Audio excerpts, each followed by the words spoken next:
Bismillahirrahmanirrahim. Assalamualaikum warahmatullahi wabarakatuh. Pada pertemuan kali ini, mata kuliah sosial budaya kesehatan akan mendiskusikan tentang budaya dalam riset kesehatan masyarakat. Dalam hal ini, kita harus memahami bahwa banyak sekali budaya di dalam masyarakat yang kita tahu, tapi kita sendiri perlu memahami atau mendalami tentang seperti apa budaya itu dan variabel-variabel budaya seperti apa yang kemudian dapat digunakan dalam riset kesehatan. Secara tradisional, budaya merupakan domainnya antropologi, sosiologi, dan studi budaya dibandingkan kedokteran dan kesehatan masyarakat. Literatur kesehatan masyarakat umumnya menawarkan sangat sedikit pemahaman yang bermakna tentang konsep budaya. Pada dasarnya, istilah budaya mengacu pada cara hidup sekelompok orang atau masyarakat yang dibagikan dan dipelajari. Jadi awal mulanya domain pada budaya adalah domainnya antropologi dan sangat sedikit disinggung dalam ilmu kedokteran dan kesehatan masyarakat. Itu awal-awalnya. Memang sangat sedikit sekali tentang studi kajian kesehatan masyarakat yang membahas tentang faktor variabel budaya. Jadi pada dasarnya istilah budaya mengacu pada cara hidup sekelompok orang atau masyarakat yang dibagikan dan dipelajari.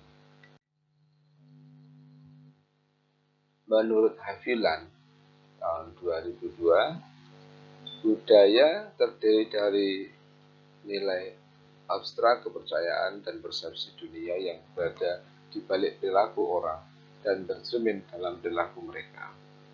Ini dibagikan oleh anggota masyarakat dan ketika ditindaklanjuti, mereka menghasilkan perilaku yang dapat dipahami oleh anggota lain dari masyarakat itu.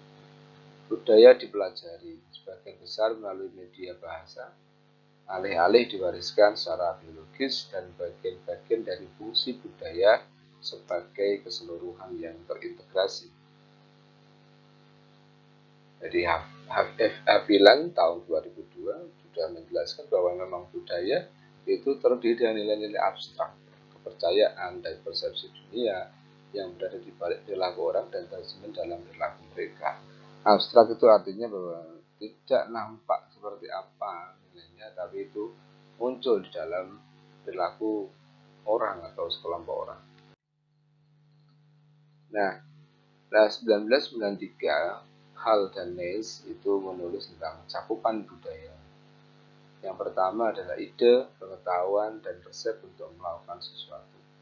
Yang kedua, alat buatan manusia. Yang ketiga, produk dari tindakan sosial yang dimanfaatkan dalam perilaku kehidupan sosial yang selanjutnya.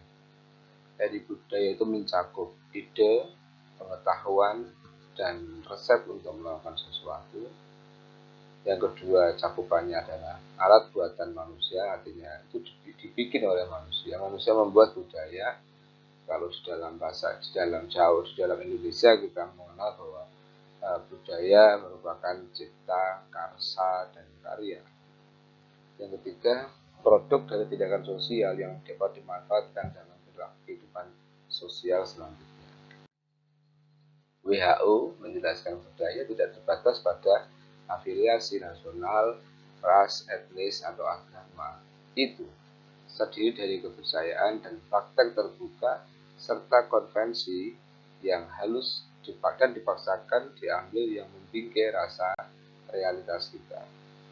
Jadi WHO menyatakan bahwa budaya tidak terbatas pada urusan satu kelompok, baik nasional misalnya, kemudian ras, etnis, atau agama, tapi terdiri dari kepercayaan dan praktek seseorang, perilaku masyarakat atau kelompok secara terbuka, serta konvensi. Konvensi itu ada artinya perilaku itu disepakati oleh orang banyak yang halus, artinya memang tidak ada suatu konsensi yang menggunakan tanda tangan, tidak, tapi memang kesepakatan yang tidak pernah dibuat kesepakatan tapi menjadi suatu disepakati bersama. Ya. Berikutnya Triandis 2004, budaya diklasifikasikan sebagai objektif atau subjektif. Jadi ada yang mengklasifikasikan budaya, ada yang dia membaginya dua, objektivitas dan subjektivitas. Objek untuk mengacu pada aspek institusi budayanya, sistem ekonomi dan politik, produknya seperti seni, musik, dan masakan. Jadi kalau bilang objek itu berarti institusi budayanya. Sedangkan kalau subjek mengacu pada pengalaman realitas sosial yang dibentuk oleh pengalaman realitas sosial oleh lembaga-lembaga masyarakat, dengan kata lain pandangan dunia masyarakat. Dengan kata lain pandangan dunia masyarakat. Jadi subjek itu mengacu pada pengalaman realitas sosial yang dibentuk oleh lembaga masyarakat. Dengan kata lain pandangan dunia masyarakat. Kalau subjeknya lebih pada pengalaman realitas sosial. Kalau objek adalah institusi budayanya. Apa bedanya dengan etnis? Etnis itu digambarkan sebagai proses yang sering diartikulasikan melalui keturunan budaya, pakaian, dan bahasa. Jadi kita akan merumuskan bahwa bicara tentang budaya, variabel-variabel budaya dalamnya juga variabel etnis. Gitu ya. Konsep budaya menjelaskan usaha kesehatan masyarakat. Nah, apa saja sih kegunaan konsep budaya menjelaskan usaha kesehatan masyarakat? Yang sering kita tangkap adalah pengetahuan tentang kesehatan. Jadi pemahaman tentang kesehatan, misalnya bahwa orang sakit itu bukan dikarenakan dia kena virus atau bakteri atau yang lain, tapi diakibatkan oleh keyakinan-keyakinan lain. Yang kedua tentang penyakit, konsep masyarakat tentang penyakit, ada yang mempercayai di tempat di suatu tempat bahwa dia bukan penyakit satu diagnosa kedokteran, tapi dia percaya dari suatu penyakit yang lain. Termasuk juga obat-obatan, pemberian obat-obatan, penanganan itu juga dapat digunakan dalam konsep budaya. Yang keempat adalah praktek pencarian kesehatan individu. Praktek pencarian individu di sini kita bisa mengerti atau kita punya gambaran bahwa ada masyarakat yang meyakini pencarian kesehatan, penanganan kesehatan secara budaya, dia percayai pada suatu tindakan-tindakan tertentu misalnya. Ini juga merupakan konsep budaya. Misalnya sangkal putung, kemudian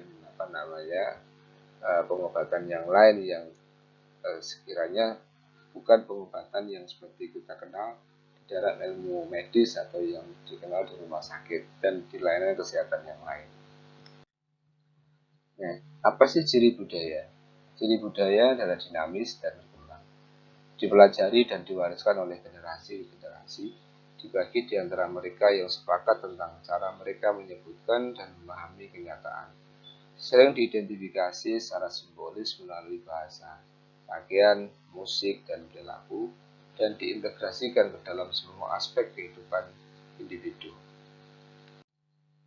Nah, elemen-elemen budaya ini seperti gunung es. Ya.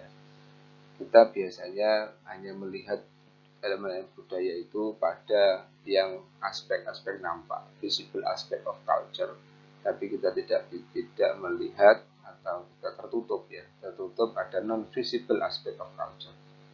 Jadi kayak makanan, baju, bahasa, musik, ritual itu adalah visible. Yang non visible masih banyak tuh.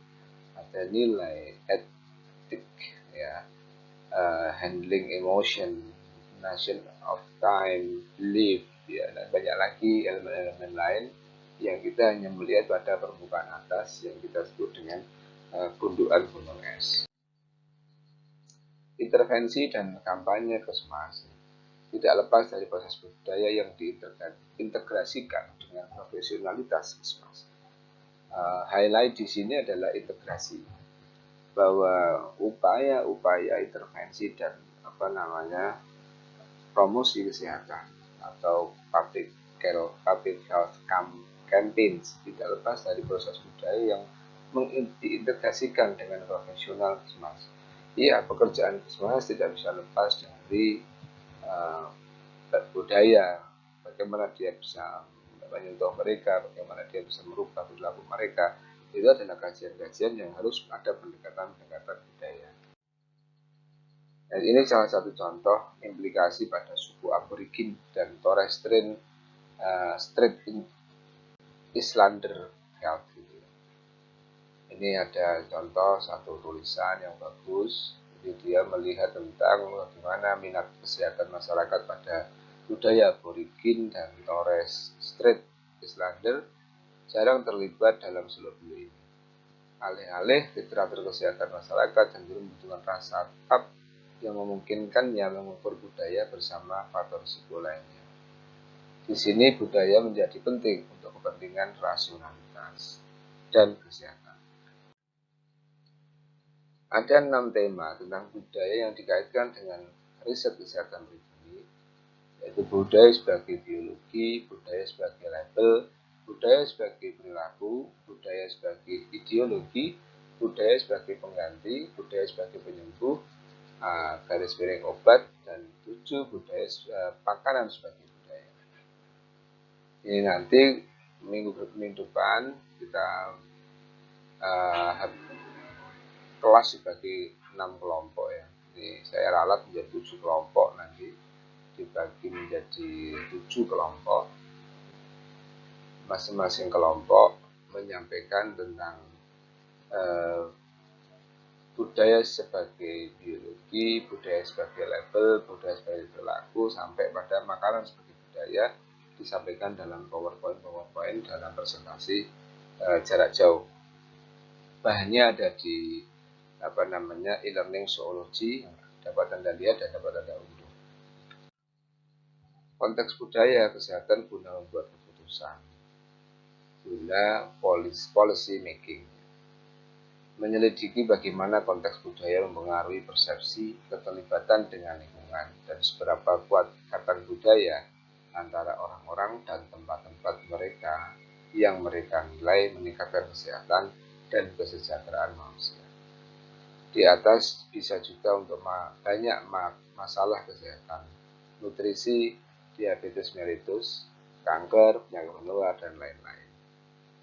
Artinya di sini konteks budaya, kemudian hasil dari analisis budaya dapat digunakan misalnya untuk urusan nutrisi, untuk diabetes mellitus, kanker, penyakit menular, dan lain sebagainya. Khusus dengan diabetes mellitus, itu ratusan juta orang di dunia itu mengidap diabetes mellitus. Angkanya jauh lebih tinggi dibanding COVID-19. Nah, bagaimana kemudian budaya sebagai variabel dalam riset? Ini beberapa ya yang bisa kita masukkan dalam variabel seperti etnis. Anda bisa lihat kalau bicara etnis berarti ada tempat lahir, nama, bahasa, sejarah, agama, itu bagian dari etnis. Kemudian variabel yang unik pada individu dalam komunitas, ras, ethnicity, simbol, tradisi, agama, itu juga menjadi variabel sendiri. Yang berikutnya adalah sensitivitas budaya, karakteristik suatu budaya atau dinamis dalam kelompok sosial dan dicapai dengan meningkatnya kesadaran akan perbedaan budaya dalam kaitannya dengan norma kepercayaan dan nilai-nilai. Itu juga variabelnya. Kemudian social networking dan social support itu juga merupakan variabel budaya dalam riset.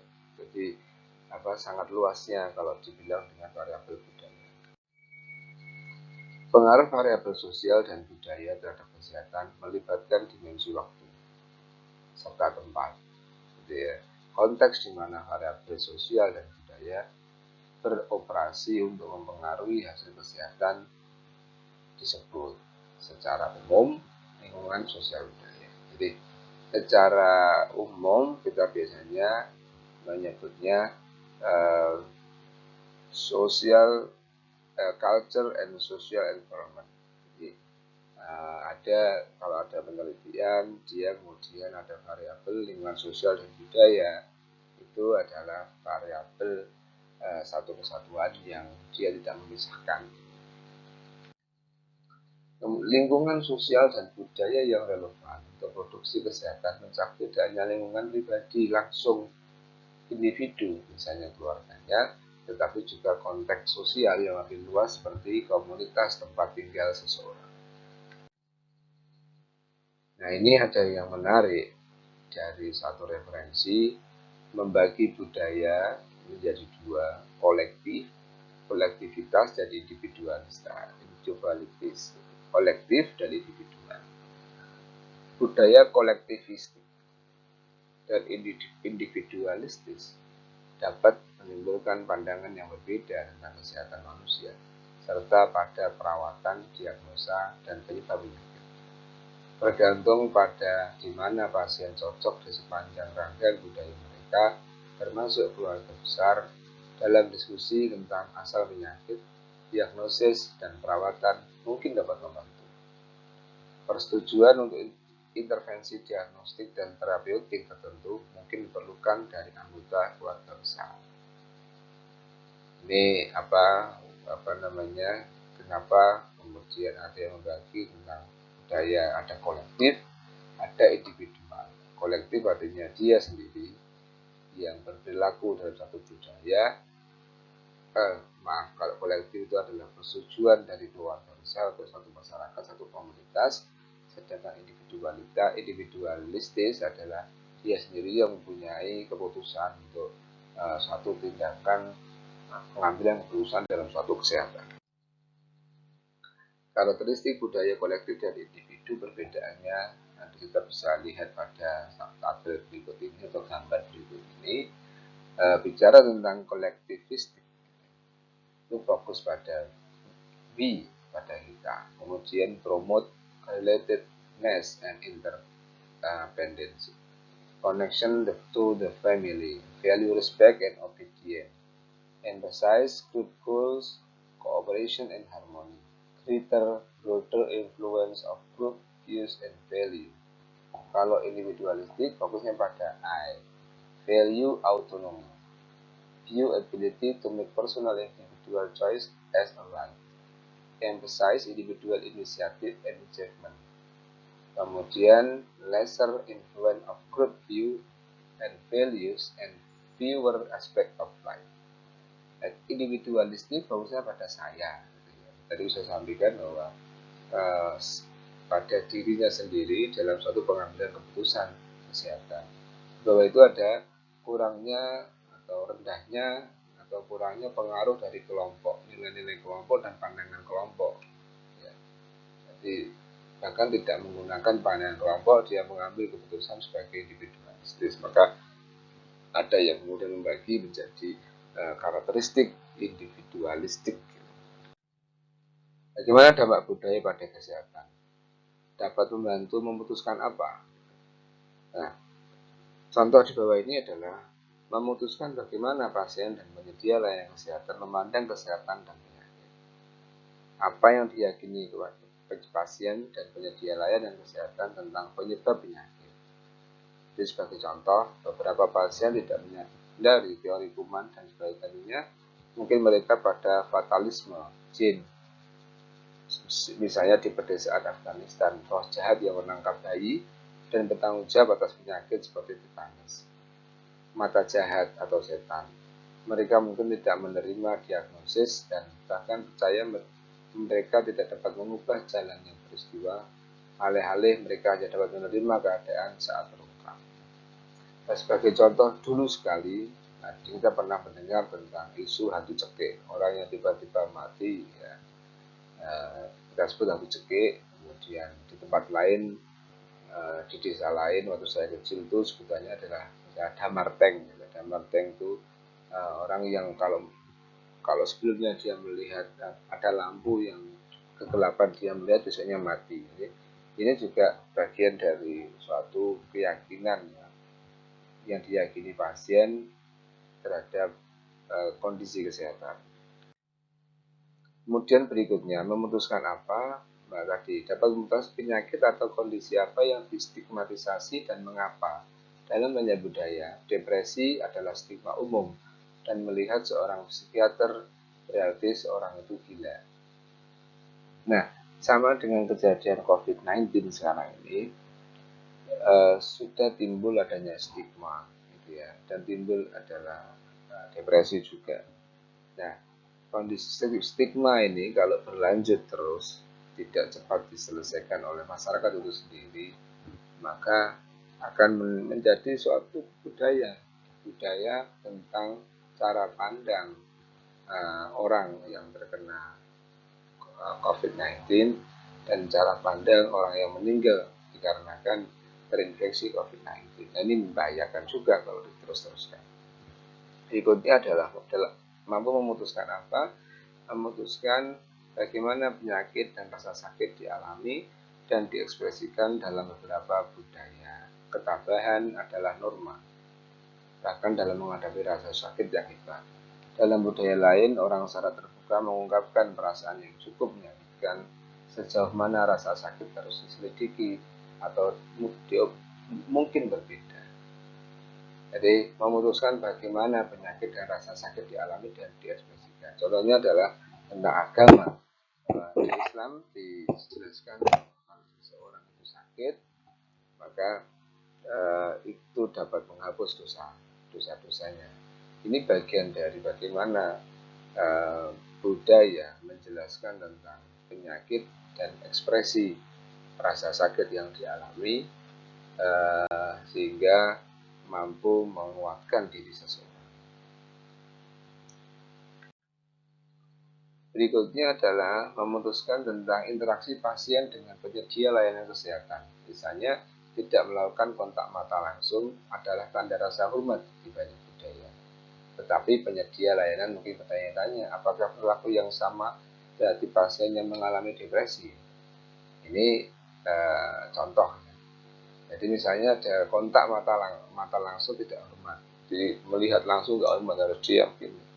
Namun dari sisi Yankes, orang yang begitu sehingga ini depresi apa ya? Dia nggak mau diajak ngomong, tidak melihat kontak mata, cuek, malah dikiranya depresi. Padahal itu adalah bagian dari satu tata sopan ya, tata kesopanan dalam suatu kultur tertentu. Nah, berikutnya adalah budaya dapat memutuskan apa? Tingkat pemahaman dan kepatuhan terhadap opsi perawatan yang direkomendasikan oleh layanan kesehatan yang tidak memiliki kepercayaan budaya yang sama. Beberapa pasien percaya bahwa dokter yang tidak memberikan suntikan mungkin tidak menganggap serius gejalanya. Ini juga bisa menjadi pemahaman, dan masih ada juga masyarakat atau orang yang ke dokter kalau tidak disuntik itu tidak tidak marem, jadi dia akhirnya masih tetap sakit dan menganggap dokternya itu tidak serius menangani. Nah, ini kan satu pengambilan keputusan tentang cara pandang atau kebudaya yang kemudian melatar belakangi pengambilan keputusan dalam memahami sesuatu. Berikutnya adalah bagaimana pasien dan penyedia Yankes menerima penyakit kronis dan dalam berbagai pilihan perawatan. Ini juga penting tentang kaitannya budaya tadi di atas.